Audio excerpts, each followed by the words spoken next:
The Lions over-under in Vegas is 9.5. Do you know how many games the Lions are favored to win?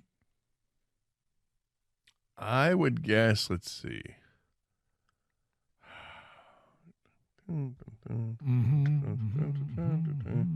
I would think that they're favored in. Are they favored in like 13? 12. Yeah. So, how do these two things line up? Favored in 12 games, but the over-under is 9.5. There may be an adjustment. There may be, but I guess I don't want to tell anybody what to do. I tend to, when Power shoots off his mouth and says Georgia is going to beat Notre Dame by 4 touchdowns, and I say, okay, I'll take Notre Dame plus 27.5. And he shakes my hand. I go, wow. The Vegas line's 4. I'm getting 27.5. I have no feeling on the game whatsoever, but if somebody's going to give me more than what Vegas is giving me, I'll take it, right? I'll take a shot at it. Why? Why the disparity there? Okay.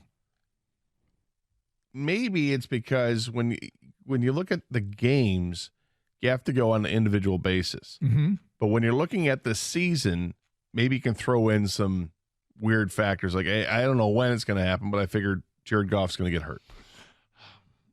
Or injuries are part of the game. They're going to miss somebody. It's really going to hurt them in this game. And does that play a role? I don't know. I mean, you could do that for every team, right? Somebody's going to get hurt. But because you're setting up each game on an individual basis, you can't take that into account. You're just going straight up for these games. I don't think there's a real direct correlation to the two. I mean, I understand the logic behind that thinking. Why is this number much higher than the other number, right? Like they're favored in 12 games, but their win total is 9.5. I think the 9.5, the win totals for every team, there's margin of error that they use for that. Now, when the Lions when they were the worst team, I don't think they were favored. That year they went 3-13. I don't think they were favored in any game that year. Right, but their over-under wasn't a half. No. This is every single year. The Chiefs, are they the best team this year? I don't know how many games they're favored in, but I bet you it's not, their over-under isn't 15, if they're favored in, if they should be favored in all their games, I'm not sure. I guess would it make sense to look for the biggest disparity and bet that, an over or under? Like, I mean, the Lions are favored in 2.5 more games than they're projected to win. And we could go through the entire league. I haven't done this. I've come up with useless stats like game 272 of last year and game 1 of this year. Again, please use this information responsibly.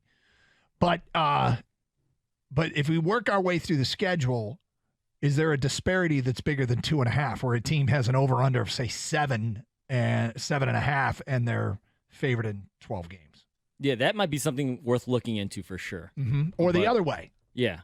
But I just go back to win totals. I feel there's margin of error there because they know it's really hard to go winless, and it's really hard to go undefeated. It's funny because, I mean, looking at this, I feel like, well, betting the over is betting with Vegas. You're betting with the house, and I'm comfortable with that. But we all know there's a reason they play the games. There's upsets all the time. Things don't exactly go the way we think they're gonna go. Nope.